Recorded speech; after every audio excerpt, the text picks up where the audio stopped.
ಆತ್ಮೀಯ ವಿದ್ಯಾರ್ಥಿಗಳೇ, ನಾನು ಮಂಜುನಾಥ್ ಕುರಿ, ಕನ್ನಡ ಸಹಾಯಕ ಪ್ರಾಧ್ಯಾಪಕನಾಗಿ ಸರ್ಕಾರಿ ಪ್ರಥಮ ದರ್ಜೆ ಕಾಲೇಜು ಕಲಘಟಗಿಯಲ್ಲಿ ಸೇವೆ ಸಲ್ಲಿಸ್ತಾ ಇದ್ದೇನೆ.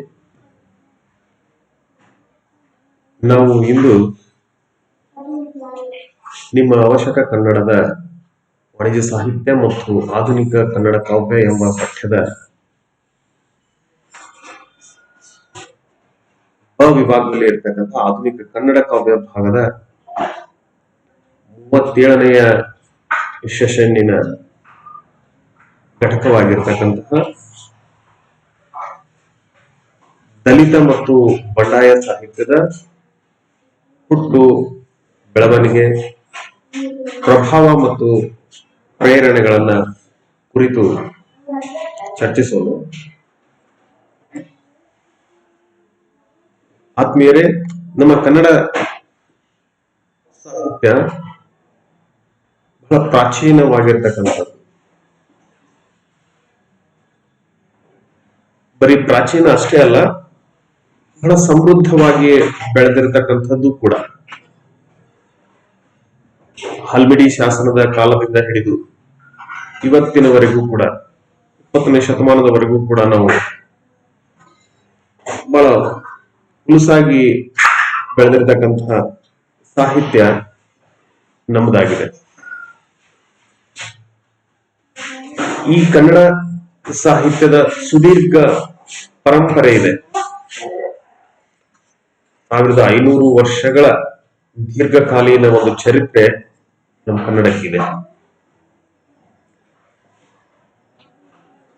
ಹಲವಾರು ಜನ ಶ್ರೇಷ್ಠಾತಿ ಶ್ರೇಷ್ಠ ಕವಿಗಳು ಅರ್ಥವತ್ತಾಗಿರ್ತಕ್ಕಂತಹ ಸಾಹಿತ್ಯವನ್ನ ಸೃಷ್ಟಿ ಮಾಡಿದ್ದಾರೆ.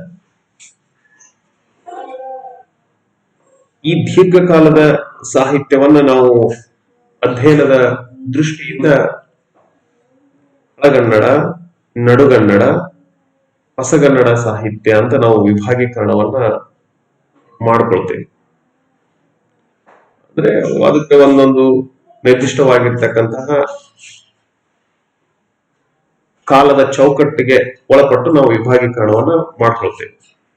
ಹಾಗೆ ಹೊಸಗನ್ನಡ ಸಾಹಿತ್ಯ ಇದು ವರ್ತಮಾನದ ಪ್ರಸ್ತುತ ಕಾಲಘಟ್ಟದ ಸಾಹಿತ್ಯವಾಗಿದೆ. ಇದನ್ನ ನಿರ್ದಿಷ್ಟವಾಗಿ ನಾವು ಈ ಹೊಸಗನ್ನಡ ಸಾಹಿತ್ಯವನ್ನ ಗಣನೆ ಮಾಡ್ಕೊಳ್ತಕ್ಕಂಥದ್ದು ಇದು 20ನೇ ಶತಮಾನದ ಆರಂಭದ ಕಾಲದಿಂದ ಶುರುವಾಗುತ್ತೆ. ಅದು ನಮ್ಮ ಹೊಸಗನ್ನಡದ ಪ್ರಮುಖ ಕವಿಗಳಾಗಿರ್ತಕ್ಕಂತಹ ಕನ್ನಡದ ಕಣ್ವ BM ಶ್ರೀಕಂಠಯ್ಯನವರ ಇಂಗ್ಲಿಷ್ ಗೀತೆಗಳು ಕವನ ಸಂಕಲನ ಏನ್ ಪ್ರಕಟ ಆಗುತ್ತಲ್ಲ, ಆ ಕಾಲದ ನಂತರದ ಕಾಲವೆಲ್ಲವೂ ಹೊಸಗನ್ನಡ ಸಾಹಿತ್ಯ ಅಂತ ನಾವು ಪರಿಗಣಿಸ್ತೇವೆ. ಅಂದ್ರೆ ಇತ್ತೀಚಿನ ಎಲ್ಲ ಕವಿಗಳು ಅವರ ಸಾಹಿತ್ಯವೆಲ್ಲವೂ ಹೊಸಗನ್ನಡ ಸಾಹಿತ್ಯವೇ ಆಗಿದೆ. ಈ 20ನೇ ಶತಮಾನದ ಆರಂಭ ಕಾಲದಿಂದ ಸಾಹಿತ್ಯ ಸುಮಾರು ಒಂದು 100 ವರ್ಷದ ಕಾಲ ವ್ಯಾಪ್ತಿಯಲ್ಲಿ ಸೃಷ್ಟಿಯಾಗಿರ್ತಕ್ಕಂಥ ಸಾಹಿತ್ಯ. ಹೊಸಗನ್ನಡದ ಕಾಲದ ಪರಿಮಿತಿ ಒಂದು 100 ವರ್ಷದ ಸಾಹಿತ್ಯ. ಆದ್ರೆ ಒಂದು 100 ವರ್ಷದ ಸಾಹಿತ್ಯದಲ್ಲಿ ಬಹಳ ವೈವಿಧ್ಯಮಯವಾಗಿರ್ತಕ್ಕಂತಹ ವಿಭಿನ್ನ ಮನೋಧೋರಣೆಗಳೊಂದಿಗೆ ಸೃಷ್ಟಿಯಾಗಿರ್ತಕ್ಕಂಥ ಸಾಹಿತ್ಯ,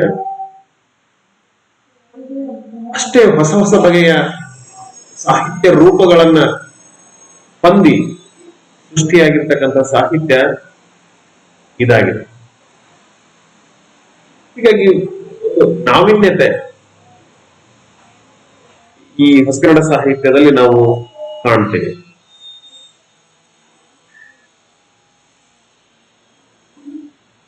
ಈ ಸಾಹಿತ್ಯ ಅನ್ನೋದು ಸ್ವಾಭಾವಿಕವಾಗಿ ಬದಲಾಗ್ತಾನೆ ಇರುತ್ತೆ. ಅದರ ಅದರ ಒಂದು ಒಂದು ಗುಣ ಬದಲಾಗುವಿಕೆ, ಪರಿವರ್ತನೆ ಮೇಲಿನ ಮೇಲೆ ಸಂಭವಿಸುತ್ತೆ ಸಾಹಿತ್ಯದಲ್ಲಿ. ಅದು ಒಂದು ಒಳ್ಳೆಯ ಲಕ್ಷಣವೂ ಕೂಡ ಸಾಹಿತ್ಯದ ಒಂದು ಒಳ್ಳೆಯ ಲಕ್ಷಣ. ಅಂದ್ರೆ ಸಾಹಿತ್ಯ ಅದು ಆಯಾ ಕಾಲಮಾನದ ಅಗತ್ಯಗಳನ್ನ ಪೂರೈಸ್ತಾ, ಅದಕ್ಕೆ ಪ್ರತಿಸ್ಪಂದಿಸ್ತಾ ಅದು ಮುನ್ನಡೆಯುತ್ತೆ. ಹಲವಾರು ಆಯಾ ಕಾಲದಲ್ಲಿನ ಸಿದ್ಧಾಂತಗಳನ್ನ, ಚಳವಳಿಗಳನ್ನ,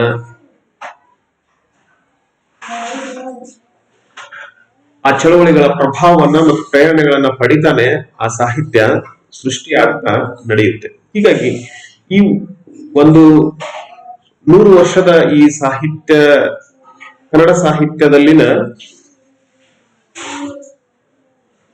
ಸಾಹಿತ್ಯ ಏಕರೂಪವಾಗಿಲ್ಲ, ಒಂದೇ ತೆರನಾಗಿಲ್ಲ. ಅದು ಹಲವಾರು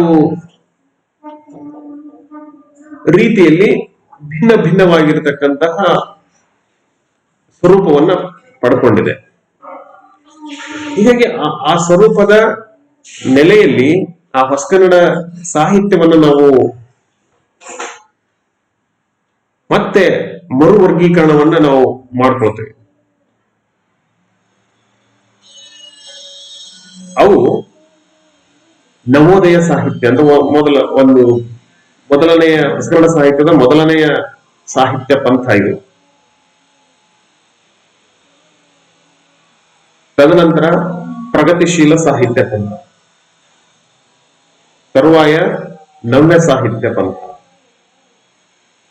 ಅದರ ನಂತರದಲ್ಲಿ ದಲಿತ ಮತ್ತು ಬಂಡಾಯ ಸಾಹಿತ್ಯ ಪಂಥ. ಹೀಗೆ ಹೊಸಗನ್ನಡ ಸಾಹಿತ್ಯದ ಬಹುಮುಖ್ಯವಾಗಿರ್ತಕ್ಕಂಥ 4 ಪಂಥಗಳು, 4 ಘಟ್ಟಗಳು.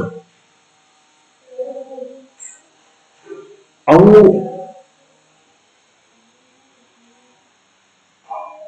ಆಯಾ ಕಾಲಘಟ್ಟದಲ್ಲಿ ಕಾಣಿಸಿಕೊಂಡು ಮತ್ತೆ ತರುವಾಯದಲ್ಲಿ ಹೊಸ ಸಾಹಿತ್ಯ ಪಂಥ ಉದಯ ಆಗೋದನ್ನ ನಾವು ಕಾಣ್ತೇವೆ. ಅಂದ್ರೆ ಒಂದು ಸಾಹಿತ್ಯ ಪಂಥ ಇದು ಇದು ಇದು ಏಕೆ ಮೇಲಿನ ಮೇಲೆ ಘಟಿಸುತ್ತೆ ಈ ಬದಲಾವಣೆ ಅಂತಂದ್ರೆ, ಒಂದು ಸಾಹಿತ್ಯ ಪಂಥ ವಿಶೇಷವಾಗಿ ಅದು ಏನನ್ನ ಹೇಳ್ಬೇಕಾಗಿರುತ್ತೋ ಅದನ್ನ ಹೇಳಿ ಮುಗಿಸುತ್ತೆ. ಅತ್ಯಂತ ಶ್ರೇಷ್ಠ ಮಟ್ಟದ ಸಾಹಿತ್ಯ ಸೃಷ್ಟಿ ಆಗುತ್ತೆ. ಅದರ ತರುವಾಯ ಪುನಃ ಹೇಳಿದ್ದನ್ನೇ ಮತ್ತೆ ಮತ್ತೆ ಹೇಳ್ತಕ್ಕಂತಹ ಒಂದು ಸನ್ನಿವೇಶ ನಿರ್ಮಾಣ ಆಗುತ್ತೆ. ಹೀಗಾಗಿ ಹೊಸತನ್ನ ಜನ ಬಯಸ್ತಾರೆ. ಒಂದು ಹೊಸ ರೀತಿಯಲ್ಲಿ ಹೊಸ ಮತ್ತು ಆಶೋತ್ತರಗಳಿಗೆ ಅದು ಸ್ಪಂದಿಸ್ತಾ ಒಂದು ಸಾಹಿತ್ಯ ಮತ್ತೆ ಹೊಸ ಚಲನೆಯನ್ನ ಪಡೆದುಕೊಳ್ಳುತ್ತೆ. ಆ ಸಂದರ್ಭದಲ್ಲಿ ಆ ಒಂದು ಸಾಹಿತ್ಯಕ್ಕೆ ಆದ್ಯತೆಗಳು ಬೇರೆ ಬೇರೆ ಆಗ್ತವೆ. ಆ ಸಾಹಿತಿಗಳ ಮನೋಧೋರಣೆಗಳು ಭಿನ್ನ ಭಿನ್ನವಾಗಿ ನಡೀತವೆ. ಹೀಗಾಗಿ ಒಂದು ಆ ಸಮಾಜದಲ್ಲಿ ಕಾಣ್ತಕ್ಕಂತಹ ವಾತಾವರಣ ಸಾಹಿತ್ಯವನ್ನ ಪ್ರಭಾವಿಸುತ್ತೆ.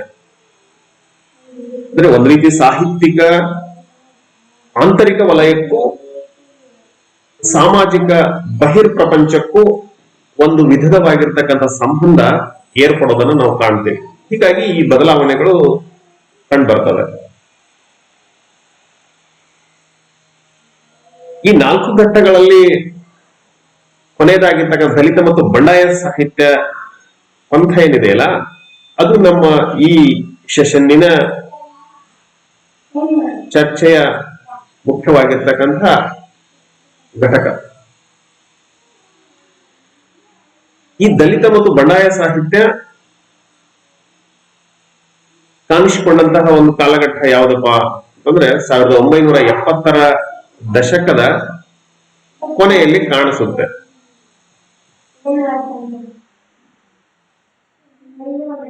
ಈ ಬಂಡಾಯ ಸಾಹಿತ್ಯ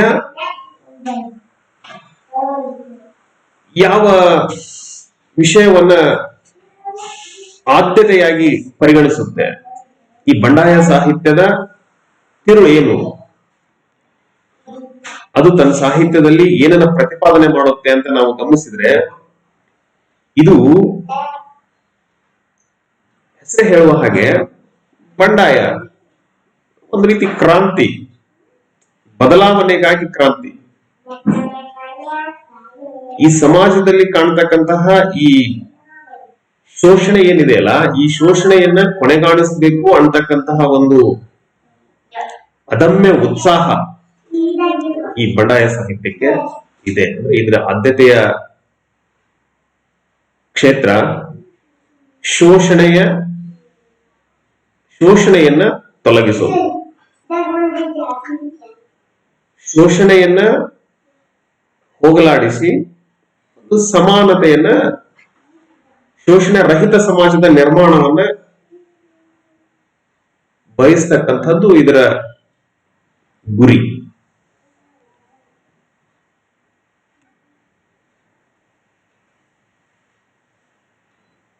ಅಂದ್ರೆ ಈ ಶೋಷಣೆ ಅನ್ನೋದು ಸುಮಾರು ನಮ್ಮ ದೇಶದ ಹಿಂದಿನ ಕಾಲದಿಂದಲೂ, ನಮ್ಮ ದೇಶದಲ್ಲಿ ಹಿಂದಿನ ಕಾಲದಿಂದಲೂ ನಿರಂತರವಾಗಿ ನಡ್ಕೊಂಡು ಬಂದಿರತಕ್ಕಂಥದ್ದು. ಆದ್ರೆ ಈ ಶೋಷಣೆ ಸಾಹಿತ್ಯದಲ್ಲಿ ಕಾಣಿಸಿಕೊಳ್ಳಿಕ್ಕೆ ಆರಂಭವಾಗಿರೋದು ಈ 20ನೇ ಶತಮಾನದಲ್ಲಿ ಮಾತ್ರವೇ. ಹೀಗಾಗಿ ಆ ಶೋಷಣೆಯು ಕೂಡ ಈ ಬಂಡಾಯ ಸಾಹಿತ್ಯಕ್ಕೆ ಮೂಲ. ಅದನ್ನ ಶೋಷಣೆ ವಿರುದ್ಧವೇ ಹೋರಾಟ ಇವರ ಗುರಿಯಾಗುತ್ತೆ.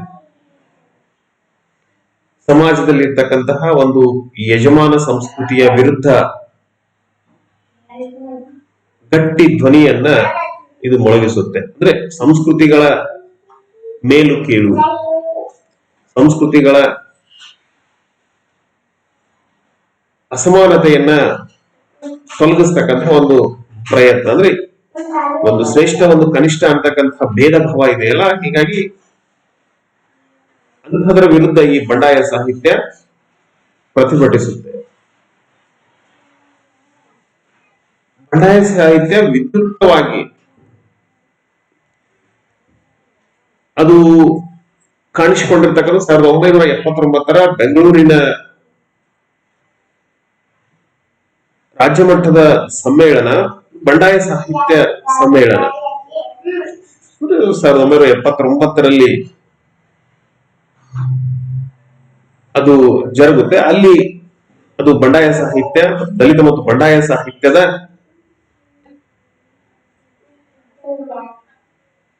ಒಂದು ವಿದ್ಯುಕ್ತವಾಗಿರ್ತಕ್ಕಂಥ ಆರಂಭ ಅಂತ ಹೇಳ್ತೀವಿ. ಆದ್ರೆ ಇದಕ್ಕೆ ಪೂರಕವಾಗಿ ಸುಮಾರು ವರ್ಷಗಳ ಹಿಂದೆನೆ ಆ ಬಂಡಾಯ ಸಾಹಿತ್ಯಕ್ಕೆ ಪ್ರೇರಣೆಯನ್ನ ನೀಡಬಲ್ಲಂತ ಹಲವಾರು ಚಳವಳಿಗಳು ಈ ನಾಡಿನಲ್ಲಿ ಆಗಿರೋದನ್ನು ನಾವು ಕಾಣ್ತೇವೆ.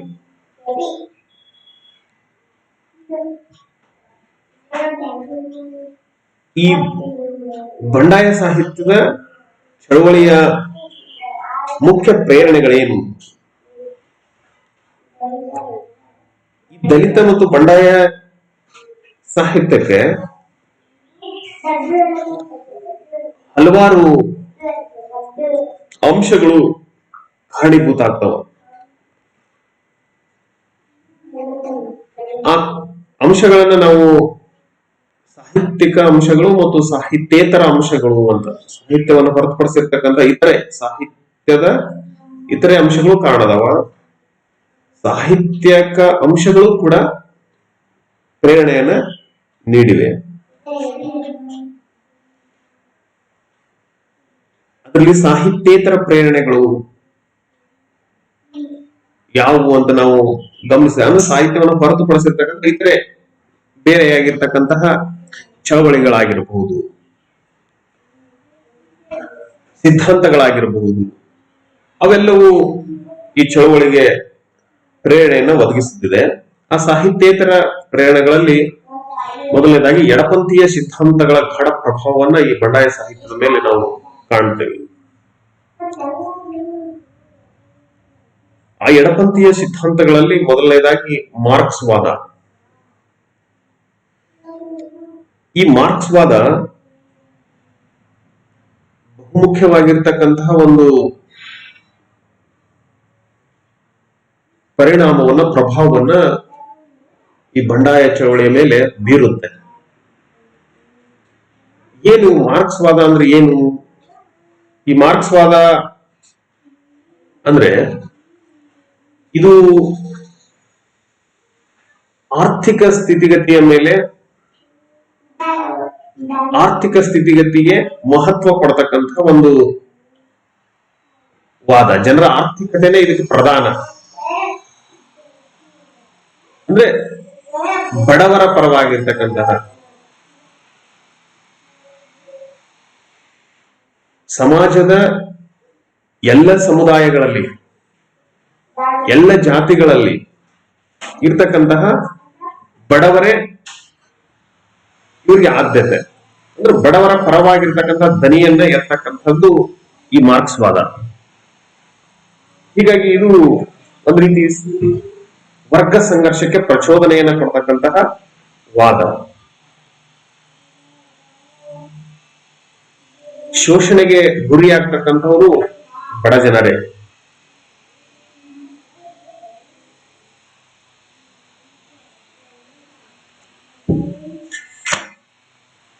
ಇನ್ನು ಎರಡನೇ ವಾದ, ಈ ಬಂಡಾಯ ಸಾಹಿತ್ಯಕ್ಕೆ ಪ್ರೇರಣೆ ನೀಡಿರ್ತಕ್ಕಂಥ ಎರಡನೇ ವಾದ ಲೋಹಿಯಾ ವಾದ. ಈ ರಾಮ್ ಮನೋಹರ ಲೋಹಿಯಾ ಅವರು ಆಧುನಿಕ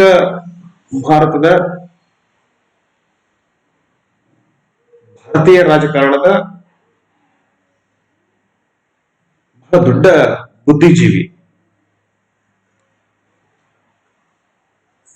ಇವರು ಸಮಾಜವಾದದ ಪ್ರತಿಪಾದಕರು. ಸಾಮಾಜಿಕ ನ್ಯಾಯವನ್ನು ಎತ್ತಿ ಹೇಳ್ತಕ್ಕಂತಹ ವ್ಯಕ್ತಿ ಇವರು. ಬ್ರಾಹ್ಮಣೇತರ ಬರಹಗಾರರಿಗೆ ಪ್ರಮುಖ ಪ್ರೇರಣೆ ಆಗ್ತಾರೆ. ಬ್ರಾಹ್ಮಣೇತರ ಬರಹಗಾರರಿಗೆ ಪ್ರಮುಖ ಪ್ರೇರಣೆ ರಾಮ್ ಮನೋಹರ್ ಲೋಹಿಯಾ ಅವರು ಆಗ್ತಾರೆ. ಲೋಹಿಯಾ ಅವರು ಏನು, ಅವರ ಆಲೋಚನೆಗಳೇನು, ಅವ್ರ ಚಿಂತನೆಗಳೇನು ಅಂತ ನೋಡಿದಾಗ ಅವರು ಅಧಿಕಾರ ವಿಕೇಂದ್ರೀಕರಣವನ್ನ ಪ್ರತಿಪಾದಿಸ್ತಾರೆ.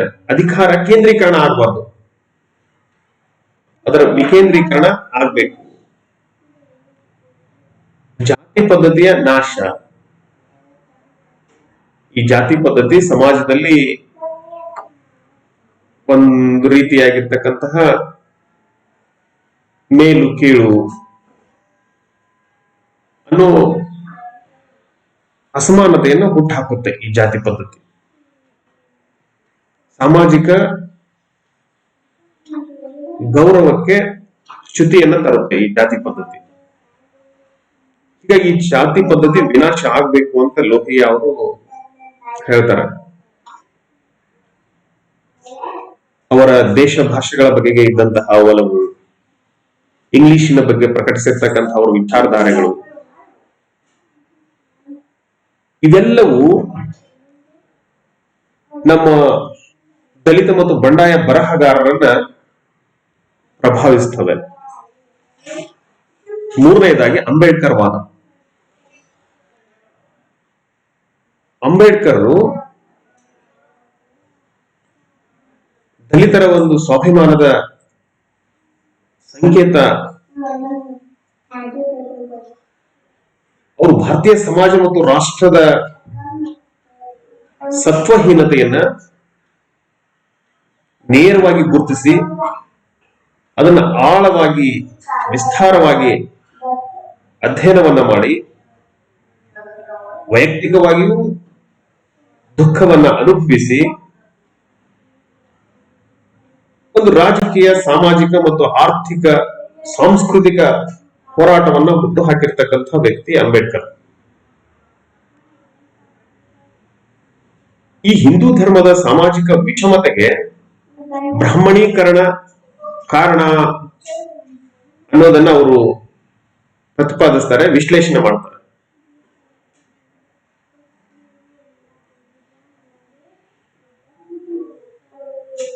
ಈ ಬ್ರಾಹ್ಮಣೀಕರಣದ ಅಂಶಗಳನ್ನ ಗುರುತಿಸ್ತಾರೆ ಅವರು.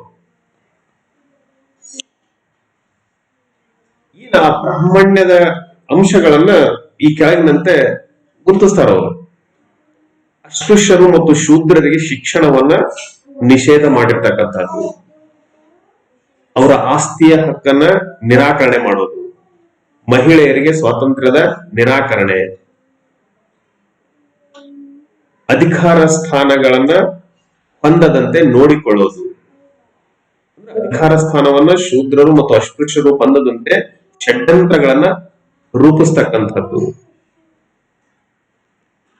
ಹೀಗೆ ಇಂತಹ ಅಸಮಾನತೆಯನ್ನ ಪೋಷಿಸಿಕೊಂಡು ಬಂದು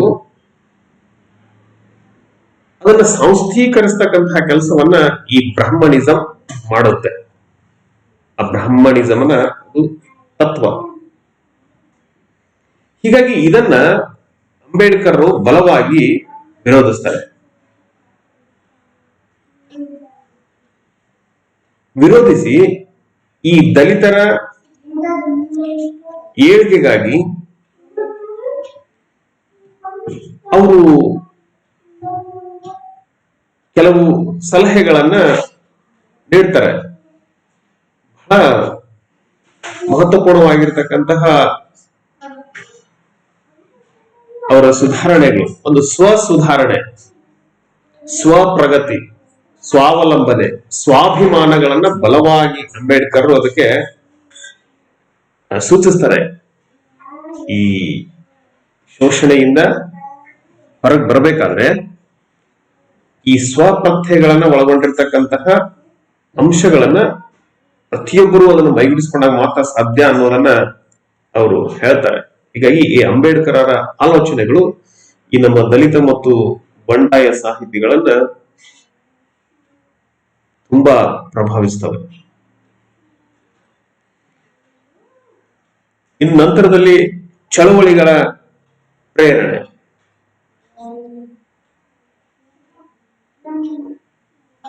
ಅದರಲ್ಲಿ ಮುಖ್ಯವಾಗಿ 1969ರಲ್ಲಿ LG ಹಾವನೂರರು ಮಂಡಿಸಿರ್ತಕ್ಕಂತಹ ವರದಿ ಜಾರಿಗೆ ಆಂದೋಲನ ಆರಂಭ ಆಗುತ್ತೆ.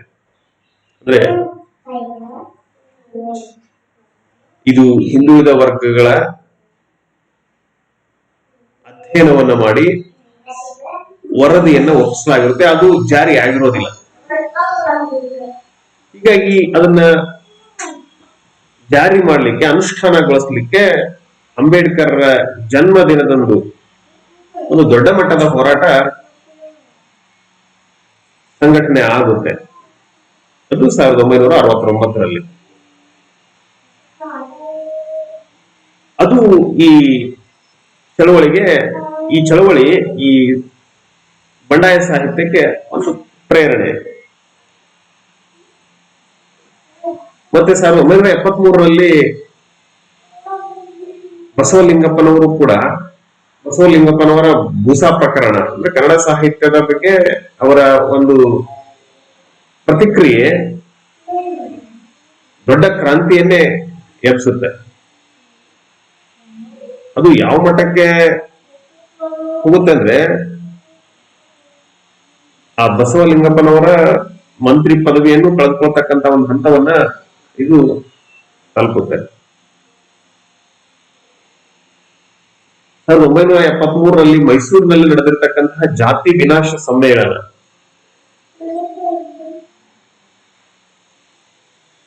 ಮತ್ತು 1974ರಲ್ಲಿ ಬರಹಗಾರರ ಮತ್ತು ಕಲಾವಿದರ ಒಕ್ಕೂಟ ರಚನೆಯಾಗಿ ಆ ಮೈಸೂರಿನಲ್ಲಿ ಅದರ ಉದ್ಘಾಟನೆ, ಆ ಉದ್ಘಾಟನಾ ಸಮಾರಂಭದ ಭಾಷಣ ಅದು ಕುವೆಂಪು ಅವರಿಂದ ನೆರವೇರುತ್ತೆ. ಬರಹಗಾರರ ಮತ್ತು ಕಲಾವಿದರ ಒಕ್ಕೂಟದ ಉದ್ಘಾಟನೆ ಅದು ಬಹಳ ಮಹತ್ವಪೂರ್ಣವಾಗಿರ್ತಕ್ಕಂಥ ಘಟನೆ ಅದು. 1974ರಲ್ಲಿ ಭದ್ರಾವತಿಯಲ್ಲಿ ದಲಿತ ಸಂಘರ್ಷ ಸಮಿತಿ ರೂಪುಗೊಳ್ಳುತ್ತೆ. ಈ ದಲಿತ ಸಂಘರ್ಷ ಸಮಿತಿಯ ಹುಟ್ಟು ಏನಿದೆ ಅಲ್ಲ, ಅದು ಬಹಳ ದೊಡ್ಡ ಚಾರಿತ್ರಿಕವಾಗಿರ್ತಕ್ಕಂಥ ಸಂಗತಿ. ದಲಿತರ ದೌರ್ಜನ್ಯವನ್ನ ತಡಿತಕ್ಕಂತಹ, ದಲಿತರ ಮೇಲೆ ನಡೀತಕ್ಕಂತಹ ಹಿಂಸೆಗಳನ್ನ ತಡೆಗಟ್ಟುವಲ್ಲಿ ಈ ಸಮಿತಿಯ ಪಾತ್ರ ಬಹಳ ದೊಡ್ಡದಿದೆ. ಈ ಒಂದು ಮುಖ್ಯ ದಲಿತ ಸಂಘರ್ಷ ಸಮಿತಿಯ ಅಡಿಯೊಳಗ ಹಲವು ಮತ್ತೆ ದಲಿತ ವಿದ್ಯಾರ್ಥಿ ಒಕ್ಕೂಟ, ದಲಿತ ಮಹಿಳಾ ಒಕ್ಕೂಟ, ಹೀಗೆ ಬೇರೆ ಬೇರೆ ಆಗಿರ್ತಕ್ಕಂಥ ಮತ್ತೆ ಅದರ ಅಧೀನ ಒಕ್ಕೂಟಗಳು ರಚನೆಗೊಳ್ತವೆ. ಮತ್ತೆ 70ರ ದಶಕದಲ್ಲಿ ಕಾಂಗ್ರೆಸ್ ತಂದಂತಹ ಭೂ ಸುಧಾರಣೆ ಮಸೂದೆ ಏನಿದೆ ಅಲ್ಲ, ಇದು ದಲಿತರಲ್ಲಿ, ಹಿಂದುಳಿದವರಲ್ಲಿ ಒಂದು ಸ್ವಾಭಿಮಾನವನ್ನ ಮೂಡಿಸುತ್ತೆ, ಒಂದು ಜಾಗೃತಿಯನ್ನ ಮೂಡಿಸುತ್ತೆ. ಭೂರಹಿತರಿಗೆ ಭೂಮಿ ಸಿಗುತ್ತೆ ಅಂದ್ರೆ ಅವರಲ್ಲಿ ಒಂದು ವಾಸ್ತವದ ಅರಿವು ಮೂಡಲಿಕ್ಕೆ ಕಾರಣ ಆಗುತ್ತೆ. ಕಾಂಗ್ರೆಸ್ ಜಾರಿಗೆ ತಂದಿರತಕ್ಕಂತಹ ಮೀಸಲಾತಿ ಕ್ರಮಗಳು ಕೂಡ ಬಹಳಷ್ಟು ತಿಳುವಳಿಕೆಯನ್ನ ಹಿಂದುಳಿದ ಜನಾಂಗದಲ್ಲಿ ಮೂಡಿಸುತ್ತೆ. ಇದರ ಪರಿಣಾಮವಾಗಿ ಹಲವಾರು ಸುಶಿಕ್ಷಿತ ದಲಿತರು, ಸುಶಿಕ್ಷಿತ ಹಿಂದುಳಿದ ವ್ಯಕ್ತಿಗಳು ಹೊರಹೊಮ್ಮಲಿಕ್ಕೆ ಕಾರಣ ಆಗುತ್ತೆ. 1975ರ ಜೂನ್ 25ರಂದು ಜಾರಿಗೆ ತಂದಂತಹ ತುರ್ತು ಪರಿಸ್ಥಿತಿಯ ವಿರೋಧಿಸಿ ಹೋರಾಟ ಚಳವಳಿಗಳು ನಡೀತವೆ. ಅದರಲ್ಲಿ ಚಂದ್ರಶೇಖರ್ ಪಾಟೀಲ್ರು ಸೆರೆಮನೆ ವಾಸವನ್ನ ಅನುಭವಿಸ್ತಾರೆ. ಅಂದ್ರೆ ಸಾಕಷ್ಟು ಜನ ಸಾಹಿತಿಗಳು ಆ ತುರ್ತು ಪರಿಸ್ಥಿತಿಯನ್ನ ವಿರೋಧಿಸಿ ಬೀದಿಗಿಳಿದು ಹೋರಾಟವನ್ನ ಮಾಡ್ತಾರೆ. ಅಂದ್ರೆ ಆ ಸಂದರ್ಭದಲ್ಲಿ ಸಾಹಿತಿಗಳು ತಮಗೆ ರಾಜಕೀಯ ಕಾಳಜಿ ಅಗತ್ಯ ಅನ್ನೋದನ್ನ ಅರ್ಥಕೋತಾರೆ ಮತ್ತು ಅದು ಭಾರತದ ಸಂದರ್ಭದಲ್ಲಿ ಅದು ಅನಿವಾರ್ಯವೂ ಕೂಡ ಅನ್ನೋದನ್ನ ಭಾವಿಸಿ ಎಲ್ಲ ಸಾಹಿತಿಗಳು ಅದನ್ನ ವಿರೋಧಿಸಿ ಹೋರಾಟವನ್ನು ಮಾಡಲಿಕ್ಕೆ ತೊಡಗ್ತಾರೆ. ಇದು ಕೂಡ ಈ ಬಂಡಾಯ ಸಾಹಿತ್ಯಕ್ಕೆ ಒಂದು ಪ್ರೇರಣೆ. 1979ರ ಮಾರ್ಚ್ 10ರಂದು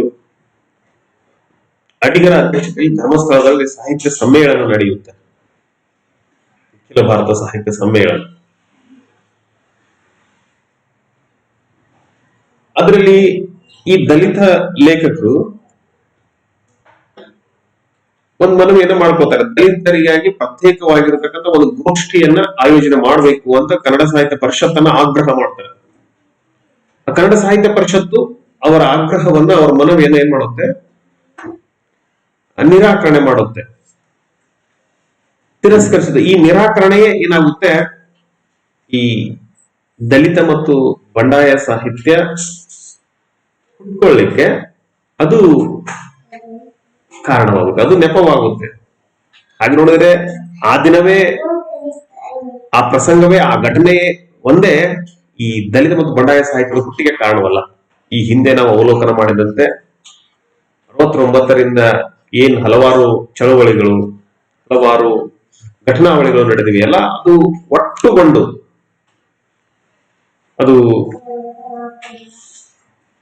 ಬೇರೆ ಆಗ್ಲಿಕ್ಕೆ, ಪ್ರತ್ಯೇಕ ಆಗ್ಲಿಕ್ಕೆ ಕಾರಣ ಆಗುತ್ತೆ. ಹೀಗಾಗಿ ಅದರ ನಂತರ ಧರ್ಮಸ್ಥಳದ ಸಾಹಿತ್ಯ ಸಮ್ಮೇಳನದ ನಂತರ ದಲಿತ ಮತ್ತು ಬಂಡಾಯ ಸಾಹಿತ್ಯ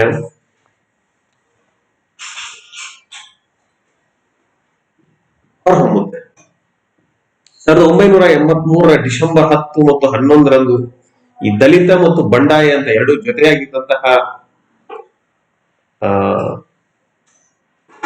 ಸಾಹಿತಿಗಳು ನಂತರದಲ್ಲಿ ಏನ್ ಮಾಡ್ತಾರೆ, ದಲಿತರದು ಪ್ರತ್ಯೇಕ ಮತ್ತು ಬಂಡಾಯ ಸಾಹಿತಿಗಳು ಒಂದು ಪ್ರತ್ಯೇಕವಾಗಿ ಬೇರ್ಪಡ್ತಕ್ಕಂಥದ್ದು ನಡೆದಿದೆ 1983 ಡಿಸೆಂಬರ್ 11ನೇ ತಾರೀಕಿನಲ್ಲಿ.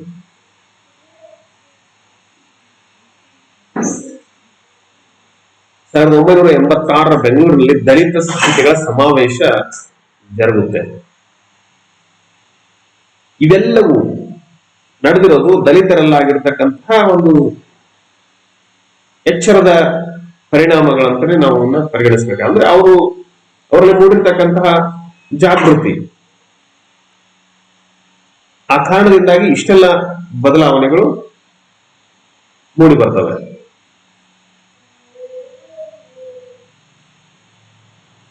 ಇನ್ನು ಬಂಡಾಯ ಮತ್ತು ಈ ದಲಿತ ಸಾಹಿತ್ಯ ಚಳವಳಿಗೆ ಪ್ರೇರಣೆ ಒದಗಿಸಿರ್ತಕ್ಕಂತಹ ಪತ್ರಿಕಾ ರಂಗ ಅಥವಾ ಪತ್ರಿಕೆಗಳು ಹೇಗೆ ಪ್ರೇರಣೆ ಒದಗಿಸಿದ್ವು, ಅವುಗಳ ಪಾತ್ರವೂ ಕೂಡ ಬಹಳ ಮುಖ್ಯವಾಗಿರ್ತಕ್ಕಂಥದ್ದು. ದಲಿತ ಸಾಹಿತಿಗಳ ಬಗೆಗೆ, ದಲಿತ ಮನೋಧರ್ಮದ ಸಾಹಿತಿಗಳ ಬಗೆಗೆ ಮೃದು ಭಾವವನ್ನ ತಾಳಿ ಅವರ ಸಾಹಿತ್ಯವನ್ನ ಬೆಳೆಸಲಿಕ್ಕೆ ಈ ಪತ್ರಿಕೆಗಳು ಸಹಕಾರಿಯಾದವು. ಆ ಪತ್ರಿಕೆಗಳಲ್ಲಿ ಮುಖ್ಯವಾಗಿರ್ತಕ್ಕಂಥವನ್ನ ನಾವು ಇಲ್ಲಿ ನೋಡೋಣ. ಚಂದ್ರಶೇಖರ್ ಪಾಟೀಲರ ಸಂಕ್ರಮಣ ಪತ್ರಿಕೆ ಇದು ಬಹಳ ದೊಡ್ಡ ಕೆಲಸವನ್ನು ಮಾಡುತ್ತೆ. ಬಹಳ ಸುದೀರ್ಘವಾಗಿರ್ತಕ್ಕಂತಹ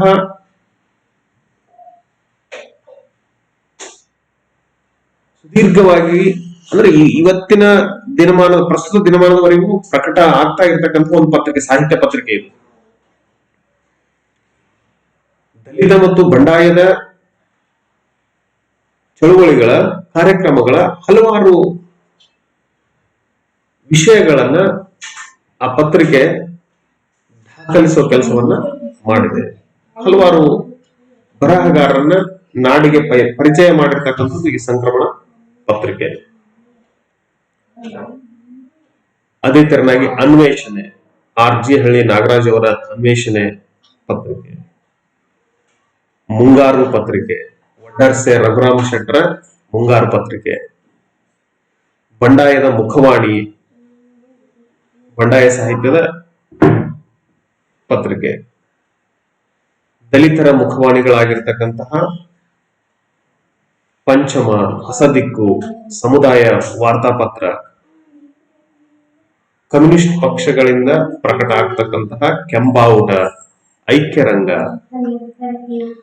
ಹೀಗೆ ಇವೆಲ್ಲ ಪತ್ರಿಕೆಗಳು ಈ ದಲಿತ ಮತ್ತು ಬಂಡಾಯ ಸಾಹಿತ್ಯ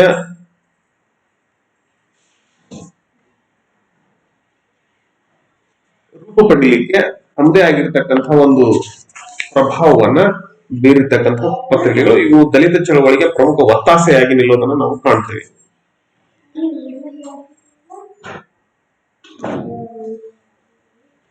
ಪತ್ರಿಕೆಗಳ ಪಾತ್ರ ಹೇಗಾದ್ರೆ ಈ ಪೂರ್ವದಲ್ಲಿ ಮತ್ತೆ ಈ ಚಳವಳಿಗೆ ಇನ್ನೊಂದು ಮುಖ್ಯವಾಗಿರ್ತಕ್ಕಂತಹ ಕಾರಣ, ಪ್ರೇರಣೆ ಏನಪ್ಪಾ ಅಂತಂದ್ರೆ,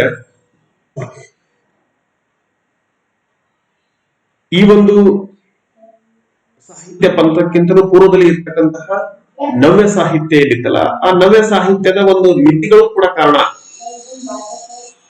ಆ ನವ್ಯ ಸಾಹಿತ್ಯದ ಸುಮಾರು ಒಂದು 30 ವರ್ಷದ 1950ರಿಂದ 1980ರ ದಶಕ, ಅಂದ್ರೆ ಸುಮಾರು 30 ವರ್ಷಗಳ ಅವಧಿಯಲ್ಲಿ ಈ ನವ್ಯ ಸಾಹಿತ್ಯ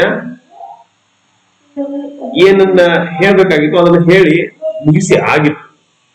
ಹೀಗಾಗಿ ಹೊಸತನ್ನ ಅದರ ಕೆಲವೊಂದು ಮಿತಿಗಳನ್ನ ಮೀರಿ ಬರೀತಕ್ಕಂತಹ ಒಂದು ಅಗತ್ಯತೆ ಕನ್ನಡ ಸಾಹಿತ್ಯಕ್ಕೆ ಎದುರಾಗಿ. ಹೀಗಾಗಿ ಆ ಮಿತಿಗಳನ್ನೇ ಬಹಳ ಸ್ಪಷ್ಟವಾಗಿ ಮೊಟ್ಟ ಮೊದಲಿಗೆ ತಿಳಿಸಿರ್ತಕ್ಕಂಥವ್ರಂದ್ರೆ ನಮ್ಮ ಪೂರ್ಣಚಂದ್ರ ತೇಜಸ್ವಿ ಅವರು ಅಬಚೂರಿನ ಪೋಸ್ಟ್ ಆಫೀಸ್ ಕಥಾ ಸಂಕಲನದಲ್ಲಿ ಮುನ್ನುಡಿಯಲ್ಲಿ ಹೇಳ್ತಾರೆ,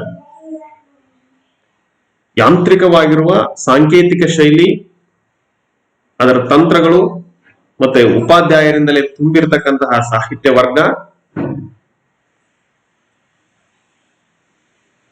ಇವುಗಳನ್ನ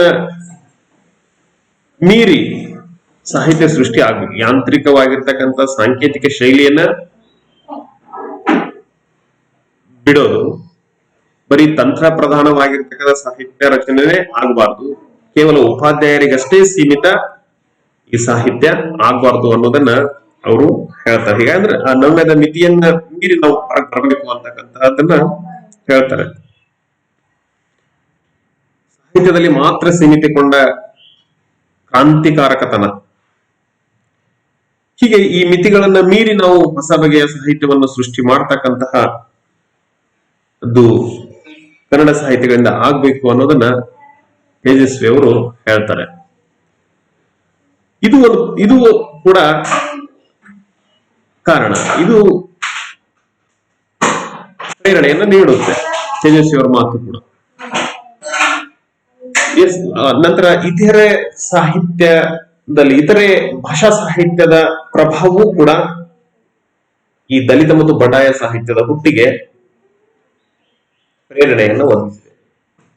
ಕೆಳಗಿನ ದಿಗಂಬರ ಕಾವ್ಯದ ಪ್ರಭಾವ, ಪ್ರೇರಣೆ ನಮ್ಮ ಕನ್ನಡ ಬಂಡಾಯ ಸಾಹಿತ್ಯದ ಮೇಲೆ, ದಲಿತ ಸಾಹಿತ್ಯದ ಮೇಲೆ ಆಗಿರೋದನ್ನು ನಾವು ಕಾಣ್ತೇವೆ. ತೆಲುಗಿನ ನಗ್ನಮುನಿ, ಭೈರವಯ್ಯ, ನಿಖಿಲೇಶ್ವರ, ಮಹಾಸ್ವಪ್ನ, ಜ್ವಾಲಾಮುಖಿ, ಈ ಅಲ್ಲಿನ ಇಂತಹ ಮುಖ್ಯ ಬರಹಗಾರರನ್ನ ನಮ್ಮ ಕನ್ನಡದ ಸಾಹಿತಿಗಳು ನೆನಪಿಸಿಕೊಳ್ಳೋದನ್ನ ನಾವು ಕಾಣ್ತೇವೆ. ಆ ತೆಲುಗಿನ ಸಾಹಿತಿಗಳು ಒಮ್ಮೆ ಭಿಕ್ಷುಕಿಯಿಂದ, ಒಮ್ಮೆ ರಿಕ್ಷಾವಾಲನಿಂದ, ಒಮ್ಮೆ ಹೋಟೆಲ್ ಕ್ಲೀನರ್ನಿಂದ, ರಾತ್ರಿ ಹೊತ್ತಿನಲ್ಲಿ ಬೀದಿಯಲ್ಲಿ ಕೃತಿ ಬಿಡುಗಡೆ ಮಾಡಿದ ದಿಗಂಬರ ಕವಿಗಳು ಹೈದರಾಬಾದ್ ಕರ್ನಾಟಕ ಪ್ರದೇಶದಲ್ಲಿನ ನಮ್ಮ ಸಾಹಿತಿಗಳಿಗೆ ಒಂದು ಪ್ರೇರಣೆ, ಅವರ ಒಂದು ಗಾಢ ಪ್ರಭಾವ ನಮ್ಮ ಕವಿಗಳ ಮೇಲೆ ಆಗಿರುವುದನ್ನು ನಾವು ಕಾಣ್ತೇವೆ. 1965ರಿಂದ ಈಚೆಗೆ ಇದು ಬಹುವಾಗಿ ಆಂಧ್ರದಲ್ಲಿ ಬಹಳ ವ್ಯಾಪಕವಾಗಿ ಬೆಳೆದಂತಹ ಒಂದು ಸಾಹಿತ್ಯ.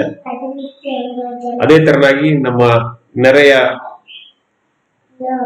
ಭಾಷೆಯಾಗಿರ್ತಕ್ಕಂಥ ಮರಾಠಿ, ನೆರೆಯ ರಾಜ್ಯದ ಭಾಷೆ, ಅಲ್ಲಿ ಮರಾಠಿಯಲ್ಲಿ ಇರ್ತಕ್ಕಂಥ ದಲಿತ ಸಾಹಿತ್ಯ ಚಳುವಳಿ, ಅಲ್ಲಿನ ದಲಿತ ಸಾಹಿತ್ಯವು ಕೂಡ ನಮ್ಮ ಕನ್ನಡ ಸಾಹಿತ್ಯ, ಕನ್ನಡ ದಲಿತ ಸಾಹಿತ್ಯಕ್ಕೆ ಅದು ಸ್ಫೂರ್ತಿಯನ್ನ ನೀಡುತ್ತೆ. 1967ರಿಂದ ಈಚೆಗೆ ಬಹಳ ಜನಪ್ರಿಯವಾಗಿರ್ತಕ್ಕಂಥ ಒಂದು ಸಾಹಿತ್ಯ ಚಳವಳಿ ಅದು, ಮರಾಠಿ ದಲಿತ ಸಾಹಿತ್ಯ. ಅದೇ ತರನಾಗಿ ಹಿಂದಿಯಲ್ಲಿಯ ಜನವಾದಿ ಸಾಹಿತ್ಯ, ಹಿಂದಿ ಭಾಷೆಯಲ್ಲಿ ಕಂಡುಕೊಂಡಂತಹ ಜನವಾದಿ ಸಾಹಿತ್ಯ ಇದೆಯಲ್ಲ, ಅದು ಅಂದ್ರೆ ಮಾರ್ಕ್ಸ್ವಾದದ ಪ್ರೇರಣೆಯಿಂದ ಅಲ್ಲಿ ಕಂಡು ಬಂದಂತಹ ಒಂದು ಸಾಹಿತ್ಯ, ಅದು ಜನವಾದಿ ಸಾಹಿತ್ಯ. ಅದು ನಮ್ಮ ದಲಿತ ಮತ್ತು ಬಂಡಾಯ ಸಾಹಿತ್ಯಕ್ಕೆ ಅದು ಕೂಡ ಸ್ಫೂರ್ತಿಯನ್ನ ನೀಡುತ್ತೆ. ಮತ್ತೆ ಜಾಗತಿಕ ಮಟ್ಟದಲ್ಲಿ ಕಾಣ್ತಕ್ಕಂತಹ ಒಂದು ಕಪ್ಪು ಸಾಹಿತ್ಯದ ಪ್ರಭಾವವೂ ಕೂಡ ಈ ಚಳವಳಿಯ ಮೇಲೆ ಆಗಿರುವುದನ್ನು ನಾವು ಕಾಣ್ತೇವೆ. ಹೀಗೆ ಈ ದಲಿತ ಮತ್ತು ಬಂಡಾಯ ಸಾಹಿತ್ಯ ಸಾಹಿತ್ಯಿಕ ಮತ್ತು ಸಾಹಿತ್ಯೇತರ ಕಾರಣಗಳನ್ನ ಮೈಗೂಡಿಸಿಕೊಂಡು, ಅದರಿಂದ ಪ್ರೇರಣೆಯನ್ನ ಪಡೆದುಕೊಂಡು, ಸ್ಫೂರ್ತಿಯನ್ನ ಪಡೆದುಕೊಂಡು, ಅದು ವಿದ್ಯುಕ್ತವಾಗಿ 1979ರಲ್ಲಿ ಅದು ನಮಗೆ ಗೋಚರ ಆಗುತ್ತೆ. ಸಾಕಷ್ಟು ದಲಿತ ಸಾಹಿತಿಗಳು, ಬಂಡಾಯ ಸಾಹಿತಿಗಳು ಅದ್ಭುತವಾಗಿರ್ತಕ್ಕಂತಹ ಕಥೆಗಳನ್ನ, ನಾಟಕಗಳನ್ನ ಸೃಷ್ಟಿ ಮಾಡೋದನ್ನ ಕಾಣ್ತೇವೆ. ಬಹಳ ಸೃಜನಶೀಲವಾಗಿರ್ತಕ್ಕಂತಹ ಒಂದು ಸಾಹಿತ್ಯ ಸೃಷ್ಟಿ ಕಂಡು ಬರುತ್ತೆ. ಇದರಲ್ಲಿ ಪ್ರಮುಖವಾಗಿರ್ತಕ್ಕಂಥ ದಲಿತ ಮತ್ತು ಬಂಡಾಯ ಬರಹಗಾರರು ಯಾರ್ಯಾರು ಅಂತ ನಾವು ಅವಲೋಕನ ಮಾಡಿದಾಗ, ದಲಿತ ಕವಿಗಳಲ್ಲಿ ಪ್ರಮುಖವಾಗಿ ದಲಿತ ಕವಿ ಅಂತಾನೆ ಪ್ರಖ್ಯಾತಿಯನ್ನು ಗಳಿಸಿರ್ತಕ್ಕಂಥ ಸಿದ್ದಲಿಂಗಯ್ಯ, ದೇವನೂರು ಮಹಾದೇವ, ಇಂದೂಧರ್ ಹೊನ್ನಾಪು, ಮೋನ ಜವರಯ್ಯ, ಮಳ್ಳೂರು ನಾಗರಾಜ್, ಅರವಿಂದ ಮಾಲಗತ್ತಿ, ಚನ್ನಣ್ಣ ವಾಲಿಕಾರ, ಮೂಗಳಿ ಗಣೇಶ, ಎಲ್ ಹನುಮಂತಯ್ಯ, ಇನ್ನೂ ಹಲವಾರು ಜನ ದಲಿತ ಲೇಖಕರು ಕಾಣಿಸ್ಕೊಳ್ತಾರೆ. ಬಂಡಾಯ ಲೇಖಕರಲ್ಲಿ ಪ್ರಮುಖರಾದಂತಹ ಸಾಹಿತಿಗಳಂದ್ರೆ ಚಂದ್ರಶೇಖರ್ ಪಾಟೀಲ್, ಬರಗೂರು ರಾಮಚಂದ್ರಪ್ಪ, ರಂಜಾನ್ ದರ್ಗಾ, ಜಂಬಣ್ಣ ಅಮರ್ಚಿಂದ್, ಕುಮ್ಮು ವೀರಭದ್ರಪ್ಪ, ಸಾರಾ ಅಬೂಬ್ಕರ್, ಸತ್ಯಾನಂದ್ ಪಾತ್ರೋಡ್, ಕಾಳೇಗೌಡ ನಾಗವಾರ್, ವೀಣಾ ಶಾಂತೇಶ್ವರ, ಸಿದ್ದನಗೌಡ ಪಾಟೀಲ್, ಎಚ್ ಎಸ್ ಶಿವಪ್ರಕಾಶ್, ಇನ್ನು ಹಲವಾರು ಜನ ಬಂಡಾಯದ ಸಾಹಿತಿಗಳ ದಂಡೆ ನಿರ್ಮಾಣ ಆಗೋದನ್ನು ನಾವು ಕಾಣ್ತೇವೆ. ಇದರಲ್ಲಿ ಸಿದ್ದನಗೌಡ ಪಾಟೀಲರ ಒಂದು ಕವನವನ್ನ ನಾವು ಅಧ್ಯಯನ ಮಾಡಬೇಕಾಗುತ್ತೆ. ನಾವು ಪಠ್ಯಕ್ಕೆ ಅದು ನಿಗದಿಯಾಗಿದೆ, ಅದನ್ನ ವಿದ್ಯಾರ್ಥಿಗಳು ಗಮನಿಸಬೇಕು. ಹೀಗೆ ದಲಿತ ಮತ್ತು ಬಂಡಾಯ ಸಾಹಿತಿಗಳ ಒಂದು ದೊಡ್ಡ ಸಾಹಿತಿಗಳ ವಲಯವೇ ನಿರ್ಮಾಣ ಆಗುತ್ತೆ. ಸಾಕಷ್ಟು ಅವ್ರದೇ ಆಗಿರ್ತಕ್ಕಂಥ ಬಹಳ ಅನನ್ಯವಾಗಿರ್ತಕ್ಕಂತಹ ಕೊಡುಗೆಗಳನ್ನ ಅವರು ನೀಡಿದ್ದಾರೆ. ಈ ದಲಿತ ಮತ್ತು ಬಂಡಾಯ ಸಾಹಿತ್ಯ ಹೊಸಗನ್ನಡ ಸಾಹಿತ್ಯದಲ್ಲಿ ಬಂದಿರೋದು ಈ ಅಸಮಾನತೆಯನ್ನ ಖಂಡಿಸಲಿಕ್ಕೇನೆ. ಅಸಮಾನತೆಯನ್ನ ಖಂಡಿಸಿ ಸಮಾನತೆಯನ್ನ ತರಲಿಕ್ಕೇನೆ ಅನ್ನೋದು ಬಹಳ ಸುಸ್ಪಷ್ಟವಾಗಿರ್ತಕ್ಕಂತಹ ಸಂಗತಿ. ಇವರ ಖಡ್ಗವಾಗಲಿ ಕಾವ್ಯ ಜನರ ನೋವಿಗೆ ಮಿಡಿಯುವ ಪ್ರಾಣ ಮಿತ್ರ ಅನ್ನೋ ಮಾತು ಅದು ಮೂಲ ಮಂತ್ರ, ಈ ಚಳವಳಿಯ ಒಂದು ಮೂಲ ಮಂತ್ರ. ಅಂದ್ರೆ ಈ ಕ್ರಾಂತಿಕಾರಿ ಕಥನ ಇದು ಪ್ರಬಲವಾಗಿ ಕಾಣಿಸಿಕೊಂಡದ್ದು 1970ರ ದಶಕದ ನಂತರದಲ್ಲಿ. ಅಂದ್ರೆ ನವ್ಯ ಸಾಹಿತ್ಯದ ನಿಸ್ತೇಜದ ತರುವಾಯ ಇದು ಹುಟ್ಟಿಕೊಂಡಿದೆ. ಈ ಸಾಹಿತ್ಯದಿಂದ ಮತ್ತೆ 1984ರಲ್ಲಿ ದಲಿತ ಸಾಹಿತ್ಯ ಪ್ರತ್ಯೇಕವೂ ಕೂಡ ಆಗೋದನ್ನು ನಾವು ಕಾಣ್ತೇವೆ. ಇಷ್ಟು ವಿಚಾರಗಳು ನಮ್ಮ ದಲಿತ ಮತ್ತು ಬಂಡಾಯ ಸಾಹಿತ್ಯವನ್ನ ಕುರಿತಾಗಿ, ದಲಿತ ಮತ್ತು ಬಂಡಾಯ ಸಾಹಿತ್ಯದ ಹುಟ್ಟು, ಅದರ ಬೆಳವಣಿಗೆ, ಅದು ಹೇಗೆ ಪ್ರಮುಖ ಬರಹಗಾರರೊಂದಿಗೆ ವಿಕಾಸವನ್ನು ಹೊಂದಿತು ಅನ್ನೋದನ್ನ ನಾವು ಅವಲೋಕನ ಮಾಡಿದ್ವಿ. ಈಗ ಈ ಘಟಕವನ್ನು ಆಧರಿಸಿರ್ತಕ್ಕಂಥ ಕೆಲವು ಬಹು ಆಯ್ಕೆ ಪ್ರಶ್ನೆಗಳಿವೆ, ಅವನ್ನ ಗಮನಿಸೋಣ. ಮೊದಲನೇದಾಗಿ, ಹೊಸಗನ್ನಡ ಸಾಹಿತ್ಯದ 4ನೆಯ ಘಟ್ಟ ಯಾವುದು? ಆಯ್ಕೆಗಳು ಹೀಗಿವೆ: ದಲಿತ ಮತ್ತು ಬಂಡಾಯ, ನವ್ಯ, ನವೋದಯ, ಪ್ರಗತಿಶೀಲ. ಸರಿಯಾದಂತ ಉತ್ತರ ಯಾವುದು? ಸರಿ ಉತ್ತರ ದಲಿತ ಮತ್ತು ಬಂಡಾಯ. ಎರಡನೇ ಪ್ರಶ್ನೆ, ದಲಿತ ಮತ್ತು ಬಂಡಾಯ ಸಾಹಿತ್ಯದ ಮೇಲೆ ಪ್ರಭಾವ ಬೀರಿರ್ತಕ್ಕಂಥ ಸಿದ್ಧಾಂತಗಳು ಡ್ಯಾಶ್. ಮಾರ್ಕ್ಸ್ ವಾದ, ಅಂಬೇಡ್ಕರ್ ವಾದ, ಲೋಹಿಯಾ ವಾದ, ಈ ಮೇಲಿನ ಎಲ್ಲವೂ. ಯಾವುದು ಸರಿಯಾದಂತ ಉತ್ತರ? ಸರಿ ಉತ್ತರ ಈ ಮೇಲಿನ ಎಲ್ಲವೂ. ಅಂದ್ರೆ ದಲಿತ ಮತ್ತು ಬಂಡಾಯ ಸಾಹಿತ್ಯದ ಮೇಲೆ ಈ ಮೂರು ವಾದಗಳು, ಮೂರು ಸಿದ್ಧಾಂತಗಳು ಪ್ರಭಾವವನ್ನು ಬೀರಿವೆ. ಮಾರ್ಕ್ಸ್ ವಾದ, ಅಂಬೇಡ್ಕರ್ ವಾದ, ಲೋಹಿಯಾ ವಾದಗಳು ಪ್ರಭಾವ ಬೀರಿವೆ. ಮೂರನೇ ಪ್ರಶ್ನೆ, ಕನ್ನಡ ಸಾಹಿತ್ಯದಲ್ಲಿರುವುದೆಲ್ಲ ಭೂಸ ಎಂದು ಪ್ರಕಟಿಸಿ ಮಂತ್ರಿ ಪದವಿಯನ್ನ ಕಳೆದುಕೊಂಡವರಾರು? ಆಯ್ಕೆಗಳು: ಅಂಬೇಡ್ಕರ್, ಗಾಂಧೀಜಿ, ಬಸವಲಿಂಗಪ್ಪ, ಕೃಷ್ಣಪ್ಪ. ಯಾವ ಸರಿಯಾದ ಉತ್ತರ? ಸರಿ ಉತ್ತರ ಬಸವಲಿಂಗಪ್ಪ. 4ನೇ ಪ್ರಶ್ನೆ, 1973ರ ಜಾತಿ ವಿನಾಶ ಸಮ್ಮೇಳನ ಎಲ್ಲಿ ಜರುಗಿತು? ಆಯ್ಕೆಗಳು ಬೆಳಗಾವಿ, ಚಾಮರಾಜನಗರ, ಬಳ್ಳಾರಿ, ಮೈಸೂರು. ಯಾವ ಸರಿ ಉತ್ತರ? ಸರಿ ಉತ್ತರ ಮೈಸೂರು. 5ನೇ ಪ್ರಶ್ನೆ, ಭೂ ಸುಧಾರಣೆ ಮಸೂದೆ ಜಾರಿಗೆ ತಂದ ಮುಖ್ಯಮಂತ್ರಿಗಳು ಯಾರು? ದೇವರಾಜ ಅರಸ, ಕೆ.ಸಿ. ರೆಡ್ಡಿ, ಕಡಿದಾಳ್ ಮಂಜಪ್ಪ, ಧರ್ಮಸಿಂಗ್. ಯಾವ ಸರಿಯಾದಂತ ಉತ್ತರ? ಸರಿಯಾದಂತ ಉತ್ತರ ದೇವರಾಜ್ ಅರಸು. ಈ ಒಂದು ಘಟಕಕ್ಕೆ ಪರಾಮರ್ಶಕ ಗ್ರಂಥವಾಗಿ ಪ್ರೊಫೆಸರ್ ಎಲ್.ಎಸ್. ಯಶ್ಕಿರ್ ಅವರು ಹೊಸಕನ್ನಡ ಸಾಹಿತ್ಯ ಚರಿತ್ರೆಯನ್ನು ನಾವು ಅಧ್ಯಯನ ಮಾಡಬಹುದು. ಡಾಕ್ಟರ್ ಅರವಿಂದ್ ಮಾಲ್ಗತ್ತಿ ಅವರ ದಲಿತ ಸಾಹಿತ್ಯ, ಡಾಕ್ಟರ್ ಶಿವಾನಂದ ಕೆಳಗಿಮನಿ ಅವರ ಬಂಡಾಯ ಸಾಹಿತ್ಯ ಗ್ರಂಥಗಳನ್ನು ನಾವು ಅಧ್ಯಯನ ಮಾಡಬಹುದು. ಧನ್ಯವಾದಗಳು.